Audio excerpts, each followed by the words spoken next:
पढ़ो। हदीस में आहे मथा बिस्मिल्लाह वगैरह लिखल ना है। हदीस में आहे मुसलमान वो अल मुस्लिम मन सलम अल मुस्लिमून मिन लिसानी। इन सिंधी में लिखा जंहिंजे हथ ज़बान खां ॿिया मुसलमान बचियल रहनि पोइ तव्हां पाण में छो नथा ठहो। डॉक्टर ख़ालिद महमूद ऐं तव्हां मुसलमान खे काफ़र न चवे, पर अॼु या अली चवण खे काफ़र सरियो वञे थो। इहो सवाल उन खां कयो जेको या अली खे कुफर चवे। इहो सवाल उन खां कयो मुसलमान खां न ईज़ाजे, पर उहो तॾहिं जॾहिं मुसलमान अल्लाह ऐं रसूल जा हक़ ज़ायो न करे।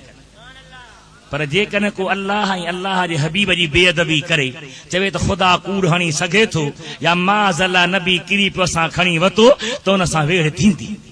बिल्कुलु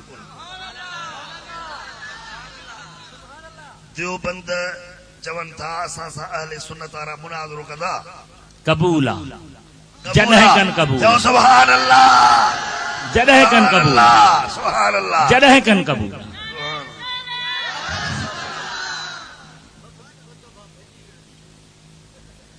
क्या रसूलुल्लाह सल्लल्लाहु अलैहि वसल्लम ने ईद की नमाज 6 तकबीरों से पढ़ी है?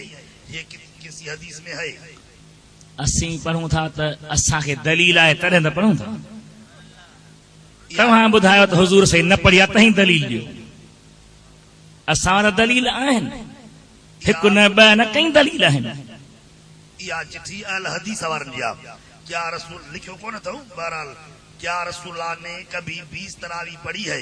बिल्कुल हदीस में है हुजूर पढ़ी आहे। हींअर मके में किताब आंदो आहे तस्हीह हदीस तरावीह 20 रकात। सुभान अल्लाह, सुभान अल्लाह।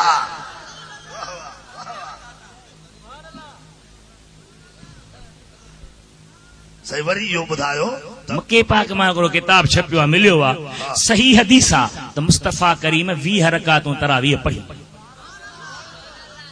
अब्द रसूल नालो सही न आहे?